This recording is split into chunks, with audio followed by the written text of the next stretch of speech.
কোরবানির পশুর চামড়া সংরক্ষণ ও প্রক্রিয়াজাতকরণ সঠিকভাবে স্থানান্তর না হওয়ায় ট্যানারির সাভারে গিয়েও হয়নি লাভ। সিএটিপির ত্রুটি দূর করার পরিকল্পনা। চট্টগ্রামে গরু মহিষের ফেলে দেয়া নারী ভুঁড়ি থেকে আয় হচ্ছে বৈদেশিক মুদ্রা। বছরে রফতানি আয় ৩০০ কোটি টাকা।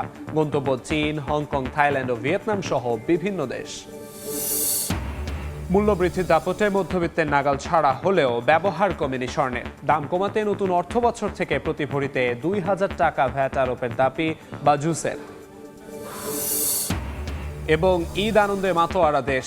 কক্সবাজার সমুদ্র সৈকতে পর্যটকের ঢল, সাগরের নোনা জলে উল্লাসে মেতেছেন ভ্রমণ পিপাসুরা।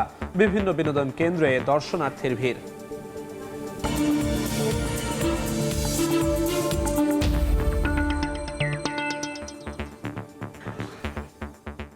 দেখছিলেন শিরোনাম। আমন্ত্রণ জানাচ্ছি দেশ ও দেশের বাইরের অর্থ বাণিজ্যের নানা খবর নিয়ে আমাদের নিয়মিত আয়োজন এ সময়ের বাণিজ্যে। আপনাদের সঙ্গে আছি আমি আমিরুল ইসলাম আলিফ। আজ সকাল ৮টা পর্যন্ত সাভার চামড়া শিল্পনগরীতে ৫,১১,৫১৩ পিস চামড়া সংরক্ষণ করা হয়েছে। সেখানকার সবশেষ খবর জানাতে যুক্ত হচ্ছেন রিপোর্টার তোফাজ্জল হোসেন। সরাসরি চলে যাচ্ছি তার কাছে। ঢাকার সাভারে যে চামড়া শিল্পনগরী রয়েছে সেই চামড়া শিল্পনগরীতে সকাল ৮টায় সর্বশেষ ট্রাকটি প্রবেশ করেছে কাঁচা চামড়া নিয়ে কোরবানির পশুর। এবং এই চামড়াগুলো লবণ দিয়ে বিভিন্ন কারখানার বিভিন্ন ট্যানারির মালিকরা সংরক্ষণ করেছেন এখানে। এবং এই সংরক্ষণের চিত্র আপনারা দেখতে পাচ্ছেন যে এখানে পর্যাপ্ত পরিমাণ লবণ দিয়ে এই চামড়াগুলো সংরক্ষণ করা হয়েছে। এবং এগুলো পরবর্তীতে নির্দিষ্ট সময় পরে পরবর্তী ধাপে গিয়ে এই চামড়াগুলোকে তারা প্রক্রিয়াজাতকরণের দিকে এগোবে। কিন্তু আজকে কোনো কারখানা প্রক্রিয়াজাতকরণ বা এখনও সেই সময়টি আসেনি, তাই সেই কার্যক্রম শুরু হচ্ছে না। কিন্তু সকাল ৮টায় সর্বশেষ যে ট্রাকটি প্রবেশ করেছে সেই ট্রাকটি সহ যদি আমরা আপনাদেরকে হিসাবটা বলি তাহলে দেখা যায় যে আজ সকাল ৮টা পর্যন্ত ১,৭১২টি ট্রাকে ৫,১১,৫১৩ পিস গরুর চামড়া, ১৬,১৩৬ পিস ছাগলের চামড়া এসেছে এই সাভারের চামড়া ট্যানারিতে। এবং বিভিন্ন ট্যানারির মালিক ও বিসিকের কর্মকর্তারা জানান এই বছর কম বেশি ১ কোটি পিস কোরবানির পশুর চামড়া সংগ্রহের লক্ষ্যমাত্রা নির্ধারণ করা হয়েছে। কারণ আপনারা জানেন যে এবছর কোরবানিতে সরকারের যে প্রাক্কলন সেই প্রাক্কলন অনুযায়ী ১,০০,০০,০০০ কিছু বেশি পশু কোরবানি হবার লক্ষ্যমাত্রা করা হয়েছিল। এবং সেই লক্ষ্যমাত্রার সাথে মিল রেখেই সরকার বা সাভারের যে চামড়া শিল্পনগরী আছে সেই চামড়া শিল্পনগরীতে লক্ষ্যমাত্রা নির্ধারণ করা হয়েছে সেভাবে তার সাথে মিল করে। এবং আমরা দেখতে পেয়েছি যে অন্যান্য বছর যে পরিমাণ চামড়া আসে এই সময় পর্যন্ত তার থেকে তুলনামূলক কিছুটা বেশি চামড়া এসেছে, কারণ লক্ষ্যমাত্রা এবার আগের তুলনায় একটু বেশি ছিল। এবং এই লক্ষ্যমাত্রা পূরণে এবার এখানে কাজ চলছে। এবং এই কার্যক্রম তারা বলছেন যে সর্বশেষ সময় পর্যন্ত তারা সেই লক্ষ্যমাত্রা পূরণ করতে পারবেন। এবং এই লক্ষ্যমাত্রা পূরণের মাধ্যমে যে চামড়া শিল্পকে এগিয়ে নেওয়া এবং চামড়া শিল্পকে নিয়ে কাজ করা সেটি তারা ঠিকভাবে করতে পারবেন। এই ছিল ঢাকার সাভারের চামড়া শিল্পনগরী থেকে আমার কাছে সর্বশেষ। চামড়া শিল্পনগরী থেকে সবশেষ জানাচ্ছেন সহকর্মী তোফাজ্জল হোসেন। লাভ হয়নি হাজারীবাগের ট্যানারি সাভারে গিয়েও। সঠিকভাবে স্থানান্তর না করার কারণেই মেলেনি সুফল এমন দাবি করে এবার সিএটিপি ত্রুটি দূর করে চামড়াজাত পণ্যের বিশ্ববাজার ধরার কথা জানিয়েছেন শিল্পমন্ত্রী। তবে সেই চলার পথে ভালো মানের কাঁচামালের যোগান নিশ্চিতে লাম্পি সহ নানা রোগের প্রকোপ থেকে গবাদি পশুকে রক্ষা করতে প্রাণী সম্পদ অধিদপ্তরকে এগিয়ে আসার তাগিদ বাংলাদেশ ট্যানার্স অ্যাসোসিয়েশন বিটিএর। ১ দশক হতে যাচ্ছে হাজারীবাগ থেকে সাভারে চামড়া শিল্প স্থানান্তরের, কিন্তু এখনও মুক্তি মিলেনি পরিবেশ দূষণের দায় থেকে। ঢাকঢোল পিটিয়ে কেন্দ্রীয় বর্জ্য শোধনাগার চালু করা হলেও তা আনতে পারেনি একটিও এলডব্লিউজি সনদ। ফলে ধুকে ধুকে চলা এই শিল্পে সুদিন তো আসেইনি, বরং প্রতিনিয়ত মূল্য হারাতে হচ্ছে প্রতিযোগিতার বিশ্ববাজারে। স্ট্রাগল করতেছি সার্ভাইভ করার জন্য। আমাদের জন্য বড় চ্যালেঞ্জ এই যে কেমিক্যাল কস্ট প্লাস আমার যে আদার্স কস্ট এটাকে মিনিমাইজ করা। এমন পরিস্থিতির মধ্যেই কোরবানির পশুর চামড়া সংরক্ষণের খোঁজ নিতে সাভার চামড়া শিল্প নগরী পরিদর্শন শেষে শিল্পমন্ত্রী জানান স্থানান্তরের দরকার ছিল, তবে দরকারি সব পদক্ষেপ না নিয়ে তা করায় বিপাকে পড়েছে রফতানি আয়ের দ্বিতীয় শীর্ষ এই খাতটি। না বর্জ্য পরিশোধনাগারটা যে প্রজেক্টেড ক্যাপাসিটি ছিল সেই ক্যাপাসিটিতে ফাংশনাল আছে, আর না যারা এসেছে তারা প্রত্যেকে জীবিত থাকতে পেরেছে। তবে শিগগিরই সংকট কাটাতে সব উদ্যোগী নিচ্ছে সরকার। আর নতুন এই উদ্যমে চামড়াজাত পণ্য ও জুতার বাজার ধরার পরিকল্পনার কথা জানান তিনি। চামড়া না, চামড়াজাত পণ্য হচ্ছে রপ্তানি আমাদের লক্ষ্য, যাতে আমরা কর্মসংস্থান সৃষ্টি করতে পারি, উচ্চ বৈদেশিক মুদ্রা অর্জন করতে পারি। $10-12 বিলিয়ন একটা রপ্তানি খাতে পরিণত হওয়ার সব পটেনশিয়াল এই সেক্টরটার আছে। তবে দেশীয় যে কাঁচামালের যোগানে ভর দিয়ে চামড়া শিল্পকে এগিয়ে নিয়ে যাওয়ার পরিকল্পনার কথা জানান শিল্পমন্ত্রী। লাম্পি রোগ বেড়ে যাওয়ায় সেই গবাদি পশুর যত্নে প্রাণী সম্পদ মন্ত্রণালয়কে এগিয়ে আসার তাগিদ দিচ্ছেন শিল্প মালিকরা। লাম্পি ডিজিজ 20 থেকে 25% পাচ্ছে। এই এলএসডি প্রতিরোধে আপনার যে প্রাণী সম্পদ মন্ত্রণালয় অ্যাজ সুন অ্যাজ পসিবল আপনার এই টিকার আওতায় আনা দরকার গবাদি পশুগুলো। ইপিবির তথ্য, প্রক্রিয়াজাত চামড়া রপ্তানি করে যেখানে গেল অর্থ বছরে আয় এসেছে প্রায় 13 কোটি ডলার, সেখানে চামড়াজাত পণ্য থেকে $34 কোটি ও পাদুকা থেকে এসেছে 67 কোটি ডলারের বেশি রপ্তানি আয়। কামরুল হাসান সবুজ, সময় সংবাদ, ঢাকা। শহীদ রাষ্ট্রপতি জিয়াউর রহমানের শাহাদত বার্ষিকীতে সমাধিতে শ্রদ্ধা জানাবেন প্রধানমন্ত্রী তারেক রহমান। সরাসরি যাচ্ছি সেখানে।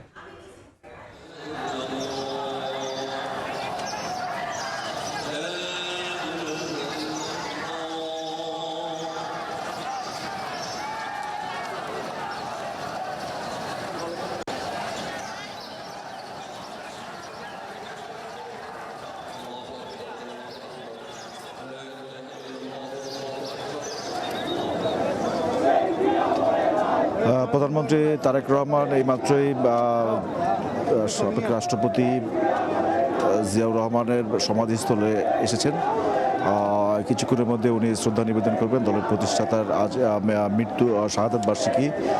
1981 সালে এই দিনে চট্টগ্রাম সার্কিট হাউসে একদল বিপদগামী সেনা সদস্যের বুলেটে শহীদ হন তৎকালীন রাষ্ট্রপতি জিয়াউর রহমান। তার প্রতি শ্রদ্ধা জানাতে প্রধানমন্ত্রীর সাথে রয়েছেন দলের সিনিয়র নেতারা, সিনিয়র মন্ত্রীরা রয়েছেন, বিএনপির মহাসচিব স্থানীয় সরকার মন্ত্রী মির্জা ফখরুল ইসলাম আলমগীর রয়েছেন, স্বরাষ্ট্রমন্ত্রী সালাউদ্দিন আহমেদ রয়েছেন, অন্যান্য মন্ত্রীরা রয়েছেন, দলের গুরুত্বপূর্ণ যারা নেতারা রয়েছেন তারাও রয়েছেন।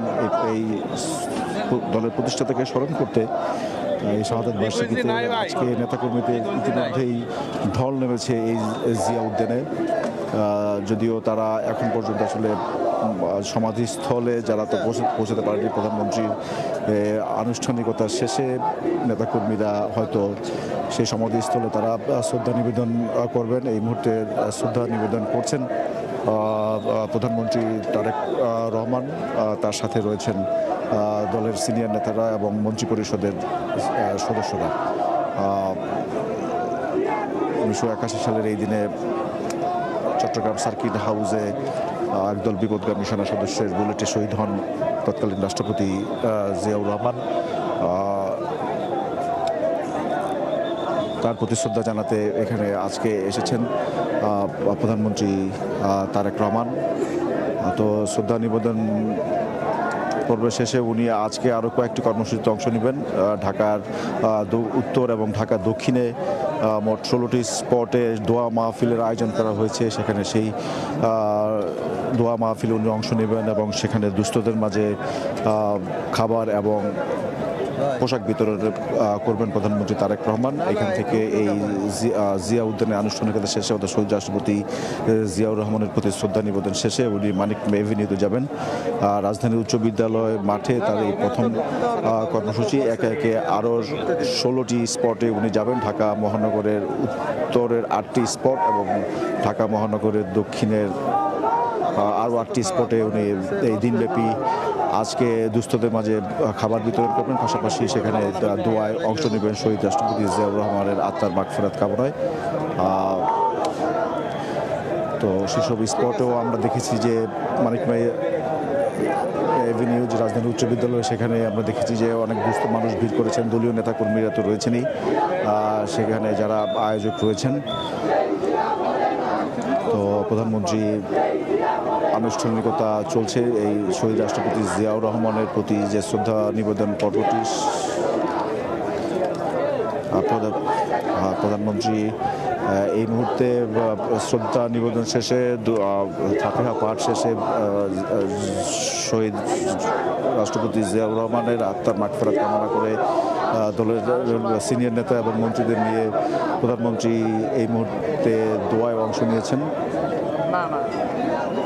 শহীদ রাষ্ট্রপতি জিয়াউর রহমানের আত্মার মাগফিরাত কামনা করে সেখানে দোয়া পরিচালনা হচ্ছে। সেই কারণে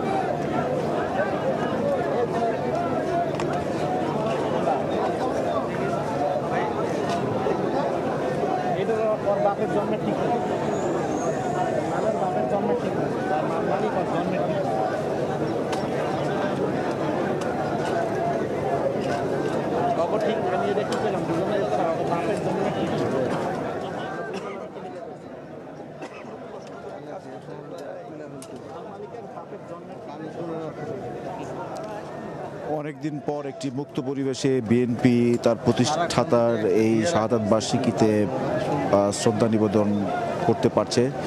বিএনপি মহাসচিব মির্জা ফখরুল ইসলাম আলমগীর এই শ্রদ্ধা নিবেদন করতে যাওয়ার আগে গণমাধ্যমের সাথে কথা বলেছেন, একই সাথে কথা বলেছেন সালাউদ্দিন আহমেদও কথা বলেছেন। তো শ্রদ্ধা নিবেদন পর্ব শেষ হয়েছে, দোয়াও শেষ হয়েছে। প্রধানমন্ত্রী হয়তো কিছুক্ষণের মধ্যেই বেরিয়ে যাবেন এই মাজার প্রাঙ্গণ থেকে। যেটি বলছিলাম যে ওনার আরও বেশ কয়েকটি কর্মসূচি রয়েছে এই শাহাদাত বার্ষিকীতে। এখান থেকে মাজার প্রাঙ্গণ থেকে বেরিয়ে উনি প্রথমে যাবেন মানিকমিয়া এভিনিউতে, সেখানে রাজধানী উচ্চ বিদ্যালয়ের সেখানে দুস্থদের মাঝে খাবার বিতরণ করবেন। প্রধানমন্ত্রী এই মুহূর্তে মাজার প্রাঙ্গণ থেকে বের হচ্ছেন, নেতাকর্মীরা অপেক্ষা আছেন। প্রধানমন্ত্রী বেরিয়ে যাওয়ার পরে হয়তো বিএনপির বিভিন্ন যে ইউনিটে তারা জিয়াউদ্দিনে শহীদ রাষ্ট্রপতি জিয়াউর রহমানের সমাধিতে শ্রদ্ধা নিবেদন করলেন প্রধানমন্ত্রী তারেক রহমান এবং বিএনপি নেতাকর্মীরা। সরাসরি যুক্ত ছিলাম সেখানে। EDF Aluminium. Redefine possibilities. দেখছেন এসময়ের বাণিজ্য। এবার বাণিজ্যের খবর।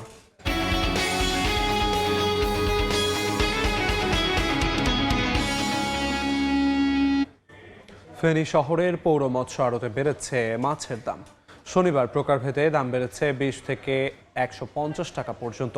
বিক্রেতারা জানান সরবরাহ কম, তাই বেড়েছে মাছের দাম। ঈদ উপলক্ষে বিভিন্ন সামাজিক অনুষ্ঠান সহ নানা আয়োজনে বেড়েছে মাছের চাহিদা, তাই ক্রেতাদের সমাগম ছিল বেশি। বড় রুই, কাতল এবং চিংড়ি সহ সামুদ্রিক মাছের দাম ঊর্ধ্বমুখী।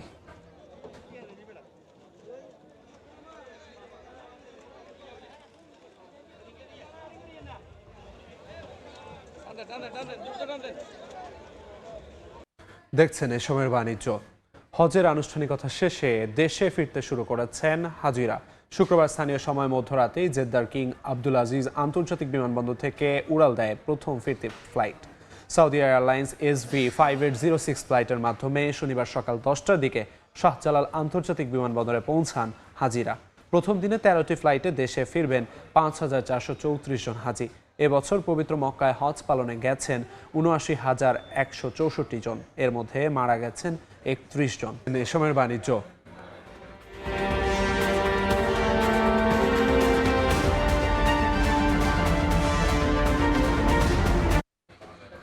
দাম বেড়ে মধ্যবিত্তের নাগাল ছড়া হলেও ব্যবহার কমেনি স্বর্ণের। তাও আবার বিশ্ববাজারের তুলনায় খানিকটা বেশি দামে মূল্যবান এই ধাতু কিনতে হয় দেশে, যা মন্দায় ফেলেছে ব্যবসাকে। এমন চিত্র তুলে ধরে খুচরা পর্যায়ে স্বর্ণের দাম কমাতে শতকরা 5% হারে নয়, আগামী অর্থবছর থেকে ভরিতে 2000 টাকা ভ্যাট আরোপের দাবি বাজুসের। সেই সঙ্গে স্বর্ণালংকারের রফতানি বাজার ধরতে স্বর্ণ আমদানি সহজ করার তাগিদ সংগঠনটির। কামরুল হাসান সবুজের রিপোর্ট। স্বর্ণ যেন সোনার হরিণ হয়ে ছুটছে অলংকারের বাজারে। শুধু সৌন্দর্য বৃদ্ধিই নয়, লাভজনক উপায়ে দেশের রিজার্ভ মজুদের কদর ধরে রাখার পাশাপাশি অস্থিতিশীল বিশ্ববাজারে বাজির ঘোড়াও হয়ে ওঠে এই মূল্যবান ধাতু। বিশ্ববাজারের সঙ্গে দাম সমন্বয় করতে গিয়ে চলতি বছরের প্রথম 29 দিনে এক ভরি স্বর্ণের দাম প্রায় 62,000 টাকা বেড়ে হয়েছিল 2,86,000 টাকা। এরপর অবশ্য ওঠানামায় দিন পার করে গেল 25 মেতে হয়েছে 2,38,000 টাকা। অথচ 2021 সালের শুরুতে তা মিলেছে 75,000 টাকার নিচে। এমন দাম বৃদ্ধির সঙ্গে না পেরে প্রত্যাশার পারদি আর উপরে তোলেন না অনেক ক্রেতা। ইচ্ছা করলে এক ভরি ওজন একটা স্বর্ণ কিনতে পারবেন না। আজকে কমা কালকে বাড়া, এই ইস্যুগুলোর কারণে কাস্টমারও কম। বাজার বাস্তবতায় মধ্যবিত্তের হাতছাড়া হলেও স্বর্ণের ব্যবহার আসলে মোটের উপরও কমেনি বলে দাবি করে বাজুস বলছে বেড়েছে বিদেশ থেকে অলংকার নিয়ে আসার প্রবণতা। বিদেশের থেকে আমাদের দেশের স্বর্ণ মূল্য এত ডিফারেন্স কেন? আজকের বাজার যদি আমি 2.5 লাখ টাকা ধরি, আন্তর্জাতিক বাজারের থেকে স্বর্ণের মূল্য, অলংকারের মূল্য ডিফারেন্স হয়ে যাচ্ছে আপনার কত? 30,000 টাকা। এটা সম্পূর্ণ দায়ীকে সরকার। একই রকম তথ্য দিচ্ছে ওয়ার্ল্ড গোল্ড কাউন্সিলও। সংগঠনটির পরিসংখ্যান 2024 সালে বিশ্বে দৈনিক গড়ে $230 বিলিয়ন স্বর্ণ লেনদেন হলেও 2025-এ তা দাঁড়ায় $354 বিলিয়ন। এভাবে বেড়ে চলে বর্তমানে $31 ট্রিলিয়ন মূল্যের স্বর্ণের আন্তর্জাতিক বাজারে 44% যোগান দেয় বিভিন্ন দেশের স্বর্ণালংকার। সম্ভাবনার এই বাজার ধরতে স্বর্ণ আমদানিতে নীতি জটিলতা দূর করার তাগিদ বাজুসের। ইম্পোর্ট কস্ট বেশি, এখানে আপনার ভ্যাটের সমস্যা, 16টা বা 18টা সংস্থার উপস্থিতিতেই স্বর্ণটাকে আপনাকে এই খালাস করতে হয়। এই সমস্ত জটিলতার কারণে প্রায় অসম্ভব একজন আমদানিকারককে বা একজন ডিলারকে এই স্বর্ণ আমদানি করা। তবে দেশের ক্রেতাকে বঞ্চিত করে বিদেশের বাজার ধরতে চান না ব্যবসায়ীরা। তাই তো মধ্যবিত্তের হাতে উচ্চ মূল্যের স্বর্ণালংকার তুলে দিতে আসছে বাজেটে 5% হারে ভ্যাট বাতিল করে ভরিতে 2000 টাকা করার দাবি সংগঠনটির। 5% ভ্যাট আদায় করার পদ্ধতি এখন বলবৎ আছে। আমরা এটাকে পরিবর্তন চাচ্ছি, সেটা হলো গিয়ে আপনার পার্সেন্টেজে না গিয়ে প্রতি ভরিতে 2000 টাকা ভ্যাট আদায় করা হোক। এই অবস্থায় সম্ভাবনা বিবেচনায় সরকারকে নীতি কৌশল সাজানোর পরামর্শ অর্থনীতিবিদদের। রপ্তানির ক্ষেত্রে ব্যবহার করার জন্য যে আমদানি, তো সেটাকে সহজ করতে হবে এবং একই সঙ্গে এখানে যে ভ্যাট রয়েছে সেটা 5% থেকে কমিয়ে ইফেক্টিভলি কনসিডার করতে হবে। আমদানি না হওয়ায় বর্তমানে দেশে স্বর্ণের ঠিক কি পরিমাণ চাহিদা রয়েছে অনুমান নির্ভর ছাড়া সুনির্দিষ্ট কোনো তথ্য নেই বলেও জানিয়েছে বাজুস। কামরুল হাসান সবুজ, সময় সংবাদ, ঢাকা। এ পর্যায়ে সময়ের বাণিজ্যের শীর্ষ সংবাদগুলো জানিয়ে দিচ্ছি আরেকবার। চলছে কোরবানির পশুর চামড়া সংরক্ষণ ও প্রক্রিয়াজাতকরণ। সঠিকভাবে স্থানান্তর না হওয়ায় ট্যানারি সাভারে গিয়েও হয়নি লাভ। সিইটিপির ত্রুটি দূর করার পরিকল্পনা। এবং চট্টগ্রামে গরু মহিষের ফেলে দেয়া নাড়িভুঁড়ি থেকে আয় হচ্ছে বৈদেশিক মুদ্রা। বছরে রফতানি আয় 300 কোটি টাকা। গন্তব্য চীন, হংকং, থাইল্যান্ড ও ভিয়েতনাম সহ বিভিন্ন দেশ।